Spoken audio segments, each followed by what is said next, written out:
Hey, everybody, welcome to the penalty box for Wednesday, December 4th, 2019. So, in this episode, we are going to talk about basically what's happened to the Canadian season. So, where did it go wrong? What happened? What brought us to where we are today? That 8-game losing streak that they broke last night.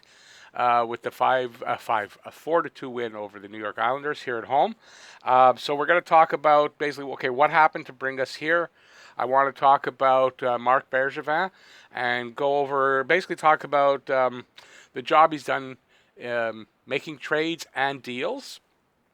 Then I want to talk a little bit about, has he done a good job really putting together a winning team, which is a little different than has he made good trades and deals. Has he put together a winning team? Then, of course, the natural question, and it's all over the place, should Marc Bergevin be fired? From there, I want to shift the focus over to Claude Julien and pretty much ask the same thing. Has he done a good job, and should he be fired? After that, I'm going to take just a quick look. Realistically, do I think the Montreal Canadiens can still make the playoffs? What kind of points total I think they'll have at the end of the year, and what kind of points totals it'll take, I think, to get into the playoffs. I'm going to shift a little bit of focus then over to Cayden Primeau and basically ask the question why is Cayden Primeau here? After that, I'm going to talk about how good Nick Suzuki is. Love that kid. Then the rumors, there's a lot of rumors right now about Shane Gostisbehere. He is a defenseman for the Philadelphia Flyers, and I've been talking about him since the off season. Actually, since before that, I believe I was talking about him as a guy that Montreal should be looking at to pick up, that he could be the answer for that left side defenseman, puck mover that can play with Weber. All that stuff. So there's rumors, depends on who you listen to, that talks are happening, or talks just, there's nothing to it. It's one or the other. Anyways, I'm going to give you my opinion. And I guess last but not least, it'll be your viewer questions. We've got, I think, 4 today. One's a 2-parter, and I'll answer that. And then just to remind you now, anybody watching, if you'd like to ask me any questions you'd like me to answer next podcast, in the comments section, you can leave any of your questions or anything else, any comments, whatever you'd like to comment on. But leave me any questions for next week, and I will definitely answer them. And remember, when you ask me questions, I don't research them. Although, honestly, in the questions here, I had to for 2 of them, but I wouldn't have been able to answer them otherwise. But in general, I write them down in the morning of the podcast, and I answer them as I'm talking. And the same thing for my subject matter. I figure out what I want to talk about, and I just talk about it. So it's not prepared stuff. This is pretty much off the top of my head. I've had only all day, whatever part of the day I'm filming this, it's 3 o'clock in the afternoon. So I've had till 3 o'clock to figure out what I want to say, and that's how I work it. It's kind of fresh, and I like it that way. It's not overly polished and all that stuff. So, okay, so let's get right to it. I've probably wasted enough time.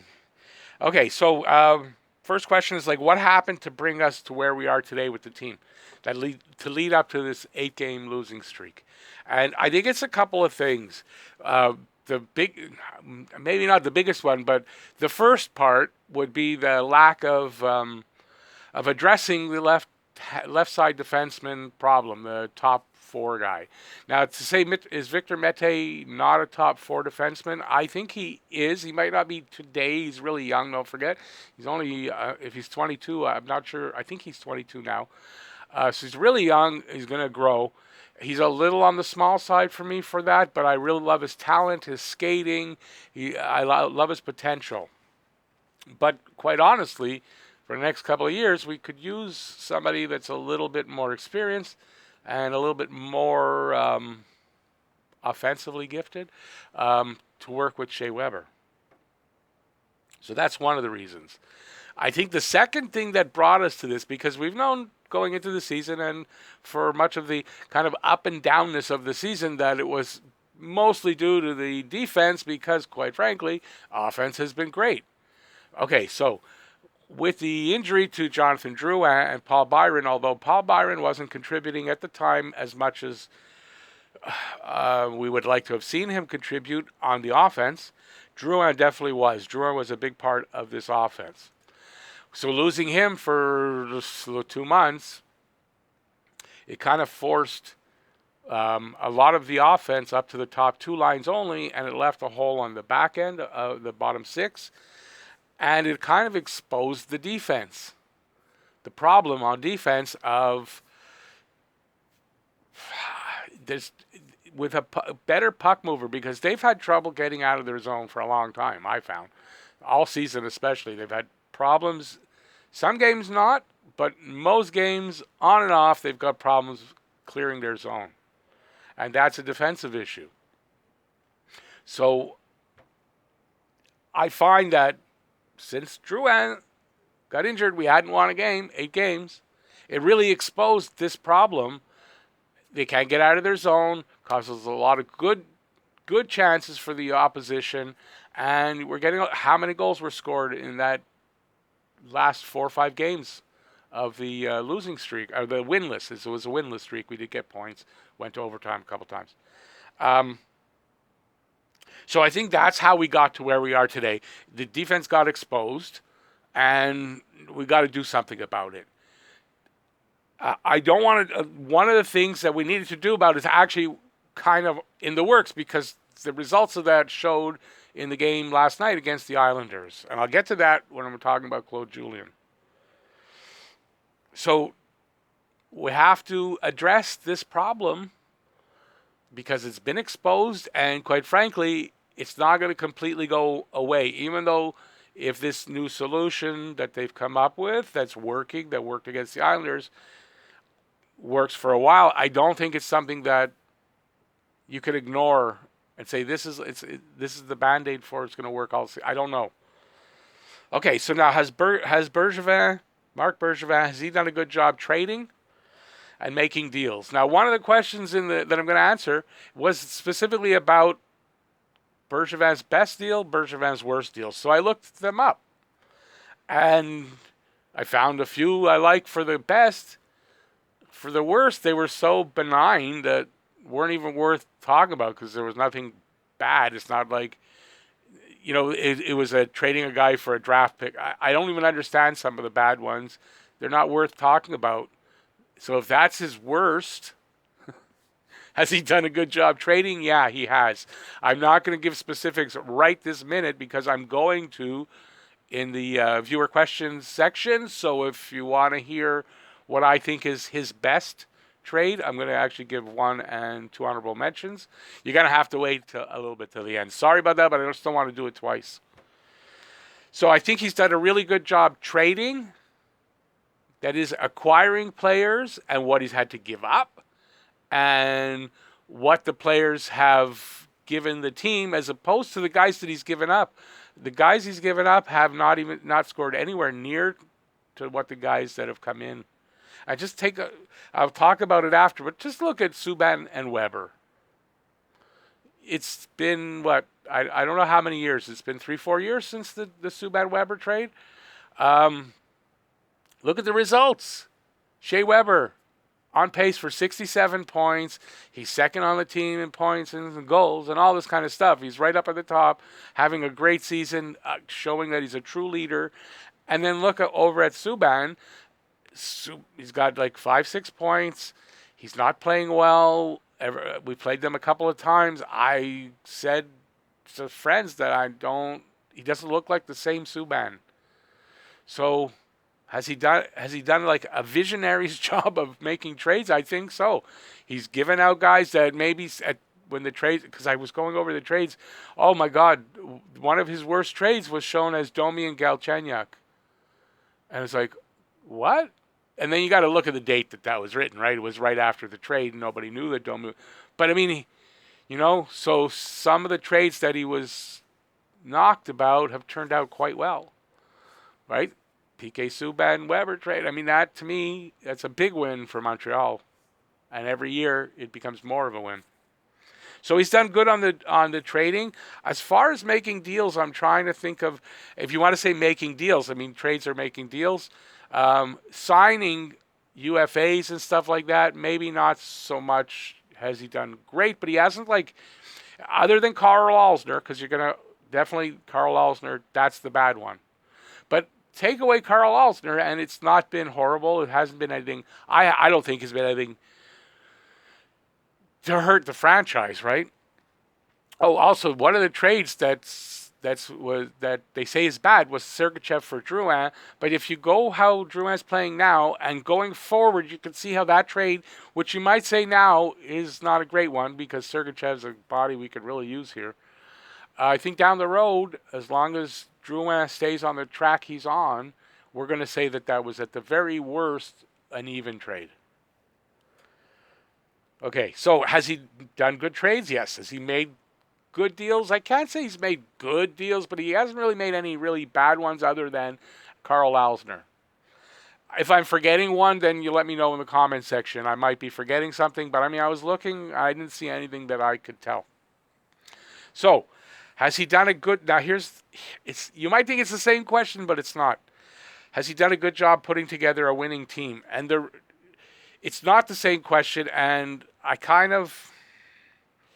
if you know who Brian Wilde is, he just did a podcast talking only about Berkey. And he made a good point that I hadn't been thinking about, so I'm kind of getting this idea to talk about this from him. So Brian Wilde, Call of the Wild. I love this guy's column and podcast, and I like his hockey bind. I suggest you guys check it out if you'd like. So it's a different story. Has he put together a winning team? He hasn't. Yes, I think he's made some really good trades. I mean, really good trades. And I talk about it later, so I'm not going to go over them here. He's made some really good trades. But he hasn't put together a winning team yet. Is that totally on him? Could coaching be involved? I mean, there's a little bit of everything, right? But you have to say that, yes, I like him as a GM. I think he's a great trader, evaluator of talent. He's grown into his job. But he hasn't put together a winning team yet. He really hasn't, and you can't deny that. The next couple of years, will we say differently? Possibly. I hope so. But up to this point, no, he has not put together an obviously winning team. We still struggle when we're winning. When we're playing well, we're still struggling and still scratching and clawing to get into the playoffs. So right now, I say the jury's out on that, but the answer is no, he hasn't done a good job at that. But he has done a good job at trading. That he has.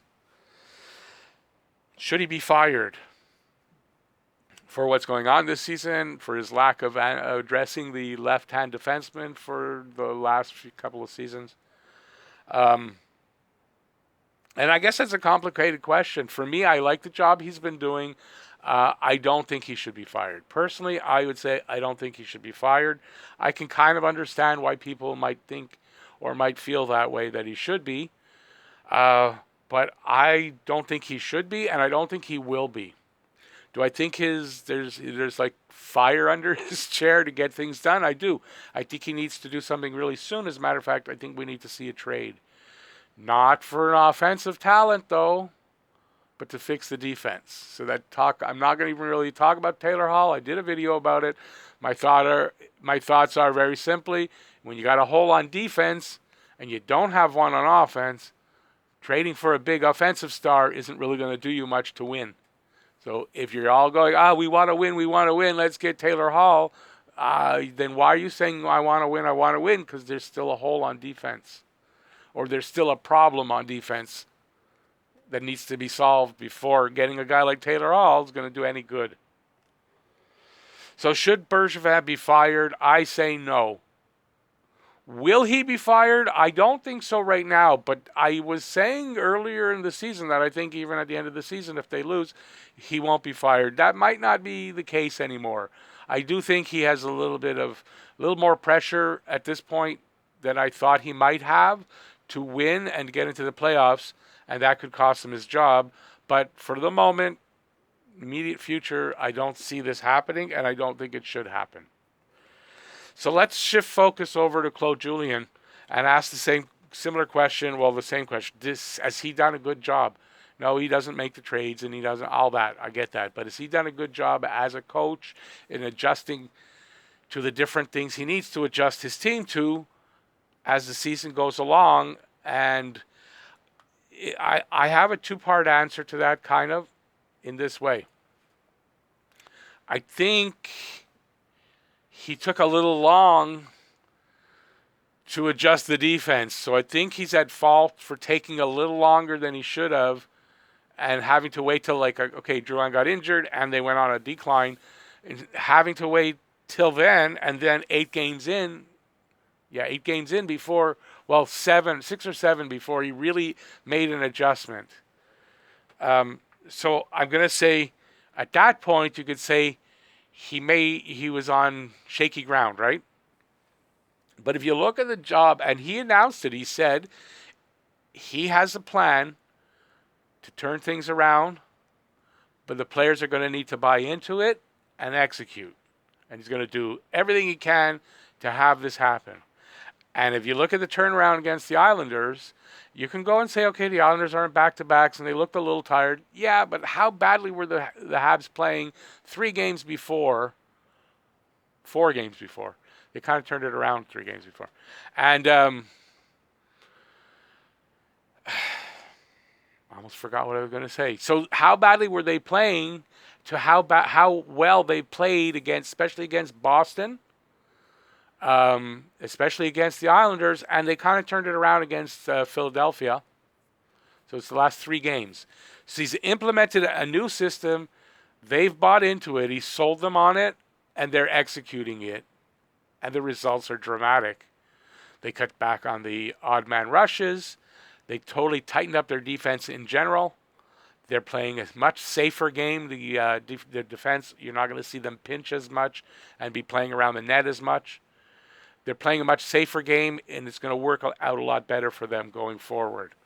So that's a great bit of coaching. I think yesterday's game against the Islanders was a great job of coaching, and he deserves all the kudos for that. So to answer, should he be fired? Was he doing a good job? He kind of was and sort of wasn't. And I think now he's focused, he's on track, and he's got the team on track. And look, let's knock wood. That's got to be wood there. That's plastic. And let's hope that stays for the rest of the season and goes forward from there. Do I think he's a good coach? I think he is. I mean, he won a Stanley Cup. You don't win a Stanley Cup in general if you're a lousy coach.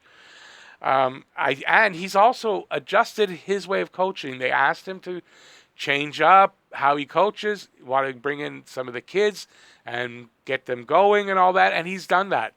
He's shown a lot of confidence in Nick Suzuki and even Cale Fleury, who at the beginning it was kind of iffy if he was going to, and he is. He's showing good confidence in both of the rookies, and they're starting to thrive. So he's changed up his whole way of coaching, and he's made a really big adjustment the last few games that's working. So has he done a good job overall? Yes. Should he be fired?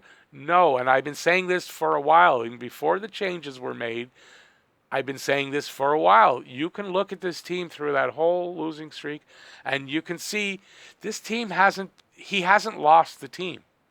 For me, that's the biggest reason why you fire a coach. When the players stop playing for them, he's lost the room. You got to fire him. Has Claude Julien lost the room? Without a doubt, he has not. Or that game that yesterday to break the streak doesn't happen. They played for themselves and for him as clearly as they played for themselves. So, should he be fired? I don't think so. So, do I think Bergevin should be fired? No. Julien should be fired? No. That's my take on it. Let's move on. Enough talking. All you see on Twitter is fire this guy, fire that one, trade this one, trade that one. Hey, Habby Nation, our beloved fellow subscriber and however you want to change it, we love the guy. But he's just saying today or yesterday about trade this guy, that guy, here and there, and bring in this one. So I said, why not just get rid of the whole team and just find new guys? I mean, you got to have some consistency. You got to have the guys here, show them confidence. not under threat of their next shift is their last, all that kind of things, or you're going to be just as bad when you're moving guys in and out, in and out, in and out. It's maybe worse, right? That's the old Toronto Maple Leafs. That's what they used to do. Always making trades, always making trades. Guys never even knew who their line mates were. You're looking at the guys shaking hands. Oh, nice to meet you. Let's play. I don't want to see that for the Canadians. So no. Excuse me. Now, can the Habs still make the playoffs? So for all the naysayers and the gloom and doomers, they're all quite sure that they can't. Now, I want to say realistic. Maybe I'm crazy, but I want to say in a more realistic way that of course they still can. If you want to take a look, and I'm not saying this is going to happen because St. Louis Blues, what they did last year, is not a thing that you can look at every year and say, oh, well, we're losing. Well, don't look at the St. Louis Blues. We'll do that. Yeah, how many times has that happened? So, but they still did that. They were January 1st or something. They were like last in the league. They won the Stanley Cup. So what does that mean?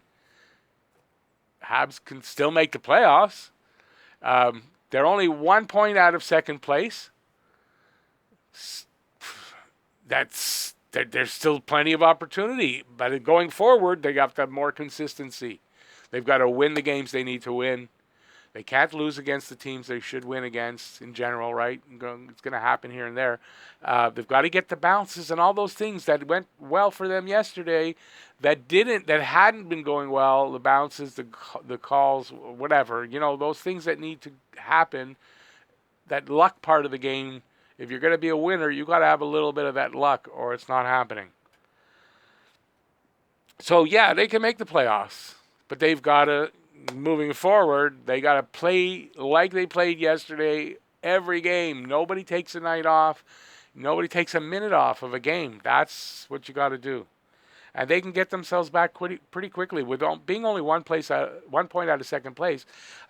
Roll off 3-4 wins in a row, and you're right back in the mix.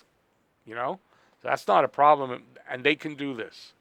Although the next game is against Colorado, that's going to be a test. I have to tell you, but they played really good against Boston. Yes, they lost. They played really dominatingly against the Islanders, and they won. They can do it to Colorado. Why not? With the parity in the league nowadays, any team can beat any other team on any given night. Remember that.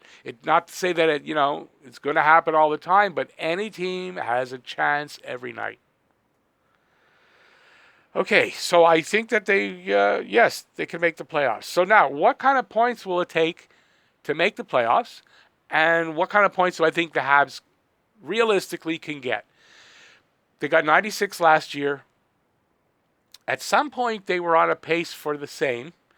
That's dropped off drastically. Right now, I think maybe they're on a pace for 88 points, something like that. I don't think they'll be as low as that. But I don't think at this point, I'm not sure they're going to get to 96. But I could see them getting still 92, 94, 90, between 90 and 94. I'm going to place it there. Now, you could say, well, I might not make the playoffs. But think about this. They're only 1 point out of second place right now in the division, right? What does that tell you? Maybe you're not going to need as many points as they needed last year to get in. So last year would have taken 98 points to get in. They missed by 2 with 96. Maybe it's not going to take as much to get in. It wasn't in the other conference. It wasn't there a couple of teams that got in with less points than Montreal. So this could be, in general, that it might be a little easier points-wise to get in this year. It seems to be trending that way. And as there's more parity in the league, that's probably a likely outcome, right? So I think that, yes, they can make the playoffs, and I think even they can hit the 96 points, but it's going to take a lot. And I think it's going to take less points. I really do think it's going to take less points to get in than it did last year. So those two things put together, and I think, yes, Montreal can make the playoffs. Let's move on to a different kind of question. Caden Primo was called up I don't know why I want to say yesterday. I don't think it was things the day before. And to replace Keith Kincaid, who was waived and cleared waivers, and he's going to be playing in Laval. So it begs the question, why'd they call up Primo and not Lindgren? A lot of people are asking that. So with Lindgren, if it's a serious call-up and you figure Lindgren might stay here the rest of the year, Lindgren probably is not going to deliver you much better than Kincaid. Really, right? He's probably not. So if you were going to have Lindgren come up, I would think it's short term. And quite honestly, Kincaid's not down there for long if he responds. You got to figure he's down there for about 2 weeks. That's what I've kind of heard. He's down there for 2 weeks to play every game for 2 weeks and see if he can get his game back. If he starts to play better, he'll be brought back up. So Primo is here for 2 weeks. He's here to get a taste of the NHL. He's here to get for the management to get a look at him. He's going to play a game and then see from there. Like I said, he's going to get a taste of the NHL. They're going to get a look at him in the NHL against NHL competition, and they're going to make some evaluations. And then either way, unless he's absolute lights out, and they got no choice but to keep him here, he's going to go back to Laval and finish the year out there. And in a perfect world, hopefully everything works out, Kincaid will come back up and be a very adequate to good backup for the rest of the season. And remember, he's only signed for 1 year. So unless he has a complete turnaround, it will probably only be the 1 year that he's here. So from what I've been able to gather, this is what the plan is. It's not about Primo coming up and staying here and being... I mean, it could happen, but it's not what they're expecting, and it's not the reason that he was called up. So that's why Caden Primo is here, is basically to get a taste of the NHL, to get a game or two, maybe two, and then he's going back down. And remember, Keith Kincaid, what did he play? Once every week and a half, 2 weeks? So figure he's going to play once, maybe twice. I figure if he gets he's going to get the one. If he does really good in that game, he's probably going to get a second start. And then from there, I think he's going to go back down either way. And like I said. Okay, move on to next question. How good is Nick Suzuki?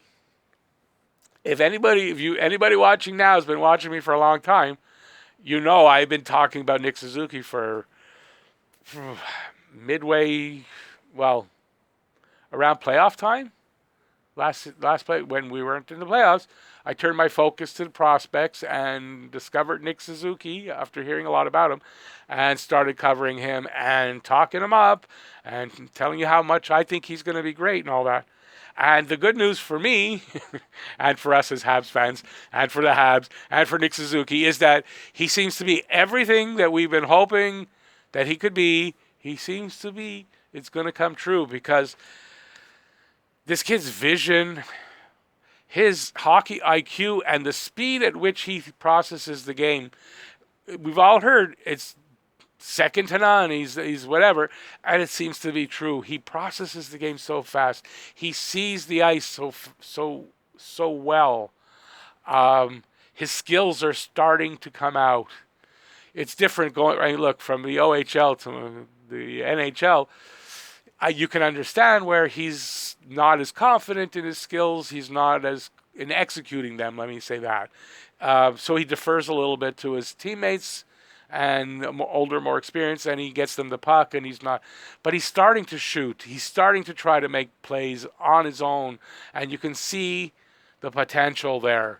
You can see the skill level that this guy has, the intelligence, the quick thought, the vision, how he sees the ice. You can see it all coming. We're at a lucky point. Anybody of you young guys who hasn't had I don't say luck, what's the word I'm looking for?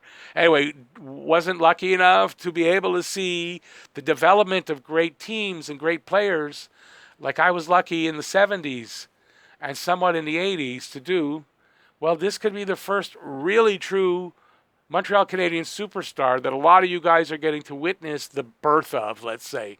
You know, from, boom, we got to see him from day one, and I think this kid's going to be a great hockey player. definitely a superstar, elite hockey player. I believe, to me, I think his ceiling is more than I think he can average a point a game, but I think there's going to be seasons when he's going to be way over that point a game. I think he can hit the 90 and 100 point levels. He's got that type of skill, that type of intelligence, and that type of vision. So how good is Nick Suzuki? Sky's the limit for Nick Suzuki, honestly. And it's just such a pleasure to see him evolve every game, how his game evolves and his confidence grows. And it's just nice. Okay, so now there's rumors heating up on Shane Gostisbehere. It's been a couple of weeks that Philadelphia, maybe a month now, that Philadelphia announced that Gostisbehere was kind of on the market and they'd be entertaining offers for him. And so ever since then, obviously, we had been talking about it, not just me, but a lot of people have been talking about Gostisbehere coming here and being a good option, as I talked about a little earlier. So now there's a report today from, is it Martin McGuire? I think he's a broadcaster on either TVR or RDS. And he's saying that the talks are heating up and they're moving forward, they're advancing. And then you have somebody who I know and kind of trust a lot more than that is Eric Engels, who is also on Twitter. He's a sports writer, long time, good reputation. And he says that he hears absolutely, there's nothing going on there. Nothing. So one are saying the talks are heating up and advancing to the next level. And here's this guy saying there's nothing going on. So for me, I'm going to trust Eric Engels and say, unfortunately, there's nothing happening there because I would really, I don't know. There's not a lot available. There's not a lot that can be out. And I think he'd be good here, Shane Gostisbehere. He skates well. He moves the puck. He can play with Weber. He gets dinged a bit about his defense, but I mean, that wouldn't be his main, he wouldn't be here for his defense. That would be Weber's aspect. Weber's the stay-at-home guy. He's the puck mover. We're missing one puck mover, guys. Every line needs a puck mover, every pairing. You got Petrie and Mete, they're both puck movers, and that's great. But there's none on the third pairing. And quite frankly, Mete is probably really not your first pairing puck-moving defenseman, not yet anyways in his career. So we're missing, that's the big, and that's what makes it a big hole, is it's really on your first pairing that you're missing this guy. So I think he'd make a good acquisition, but apparently nothing happening. It's a disappointment. When I first today heard the Martin McGuire version of it, I was all gung-ho about it. And then I saw what Eric Engels said, and I was like, yeah, I kind of trust Eric Engels for over Martin McGuire. Okay, so I don't think anything's happening right now with Gostisbehere. Would it surprise me that it's just Marc Bergevin keeping things close to his chest and he's really working on it? No. That could be what's happening, and I'm kind of hoping that's what's happening, and we'll hear something soon. But I do believe Montreal's working, trying to find a defenseman that they can bring in that will do the job. Okay, so that concludes that portion of the show. We're going to get to viewer questions and perfect timing. I'm getting right there. Okay, so first up from Habs Nation. Best and worst trades for the Montreal Canadiens. Now, I'm not allowed to use the trade that got the pick that we were to draft Guy Lafleur with the Golden Seals. And I'm also not allowed to use the Patrick Roy trade as the worst. So, this is what I came up with. For the Habs' worst trade, yes, I'm not allowed to use this, but I'll just tell you what happened. December 7, 1995, Patrick Roy, after being humiliated against Detroit 9-1 and not being pulled by Mario Tremblay, Montreal sends Patrick Roy and Mike Keane to Colorado for Jocelyn Thibault, Martin Rosinski, and Andrei Kovalenko. If it hadn't been Patrick Roy and it was some regular goalie and Mike Keane, it would have been a good trade. Thibault was a good goalie. Just how does a goalie come in after Patrick Roy? Okay, so that was a bad trade because the team took, I don't know how many. We're still recovering from losing Patrick Roy, honestly. Okay, so that's the one I'm not allowed talking about. So my honorable mention, which would be my first one, is Ryan McDonough, Chris Higgins, and two other guys, I don't know who they were, for Scott Gomez, Tom Pyatt, and Mike Busto from the Rangers in 2009. And that last guy's name, Mike Busto, the trade was a busto. Uh, that was the worst one that I know about, other than this one. Two honorable mention ones. Chris Chelios to Chicago for Denny Savard in 1990. They said, Chris Chelios, he's almost done. He wasn't almost done. He went on to play at least 10 more seasons. So that's a bad one.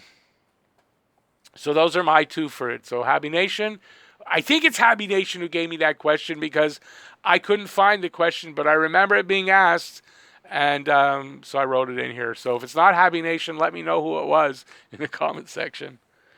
So he also asked me Bergevin's best and worst trades. I didn't have such rules that I couldn't take this one or that one. So for me, did I get to the best for? Oh, I didn't do the best for the Habs. Excuse me. Wait, Bergevin's next. Best for the Habs. Best for the Habs. Since I couldn't use the Guy Lafleur one, and I'm probably breaking the rule here because I'm not sure how he meant it.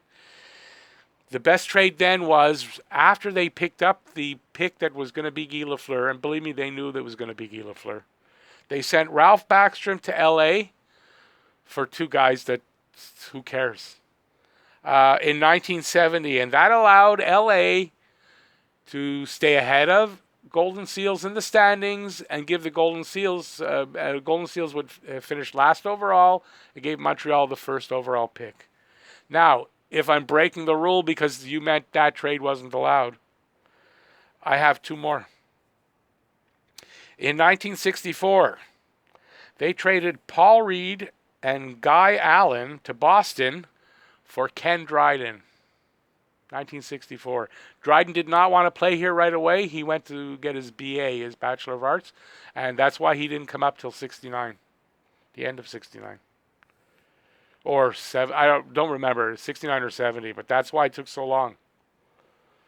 And then there's another one that I really like, and that was in 1971. Mickey Redmond and Bill Collins to Detroit, and they picked up Frank Mahovlich. And that was a big move because Frank Mahovlich was a key piece in the early 70s to winning the cups they won then, and he was just a great player. Came to play with his brother, and Frank Mahovlich was great. We got to see him near the end of his career, but he was still great. So those are my two for the best. Now, for Marc Bergevin's best and worst. I'm going to touch on the worst ones first because I'll tell you this. The worst ones that I could find weren't bad. Nothing bad about them. So I don't think there's anything that I'm going to qualify as worst that's worth talking about. So I'm going to say I can't find anything that I want to say, well, that's a really bad trade. He made some trades that you might say, well, he could have got better or whatever, but they weren't bad. Okay, so now, Bergie's best. Obviously, to me, right, it was last year.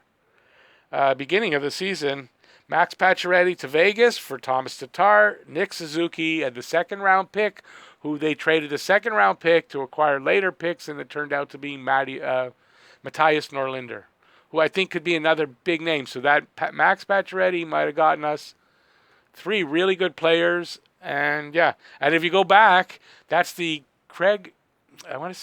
Josh Georges for Craig Rivet, and a pick that turned out to be Max Pacioretty. And it go 6 degrees of separation. My honorable mention to that, I've got two. Dale Weiss and Thomas Fleischman for Phil Deneau. I didn't write down what team. I don't remember where Chicago, I think. So Weiss and Fleischman for Phil Deneau. Wow. I always say wow. And then I'm qualifying this as one of his best trades, and you may be laughing at me, you can laugh, is PK Subban to Nashville for Shea Weber, because if you want to look at Subban's drop-off and look how Shea Weber has been steady and good to great, to me that's a big win for him. It's a big best trade. Okay, so those are mine. Next question up. Jean-Claude Etienne Hébert. What would the three defensive pairings look like if they acquire Shane Gostisbehere? I think it's pretty simple to say. I think you'd have Gostisbehere with Weber.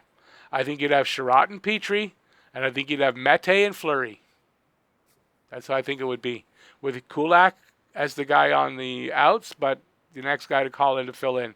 So Gostisbehere, Weber, Sherratt, Petrie, Mete, and Fleury. And if Mete, Fleury, well, I can't see Sherratt playing on third pairing anymore. But you could mix up Sherratt and Mete by game. But that's what I see. Thanks for the question, Jean-Claude. Ask another one, I answer it. Jean-Claude's a new subscriber. Joe asks, do you think Daniel Carr would be a good guy to come back as a bottom six guy, possibly send Wheel for Carr? At this point in his career, no, I think I would rather just keep Wheel. I like Jordan Wheel. I think he still has some potential. I don't know. Unless Carr starts lighting it up consistently, then that might be different. But I think Carr had his time here. I think we moved on from there, and I think with all the prospects and stuff we've got coming up, there's no need to go and make a trade like that. Jordan Wheel is providing pretty decent play, and I don't think Daniel Carr would be that much better. So no, I think it's fine. I wouldn't go after him. I think we move on. We've moved on, and we just stay moved on from there. Okay, so that's the end of the podcast. So listen, any questions for next week? Please send them over. I will answer them next week. And if you don't mind, hit the like button if you like the podcast, and subscribe, ring the notifications bell. I'd appreciate that as well. That'll get you your daily fix of Blue Blanc Rouge from Talking Habs. And so that's it. So next week I'll be back with another podcast, with another whole bunch of topics. We'll see how the week breaks down, and hope you enjoyed it, and we'll see you next time. So from everybody at Talking Habs, everybody, no, it's just me. So from Talking Habs, go Habs, go, and I'll see you on the next podcast. Bye, y'all.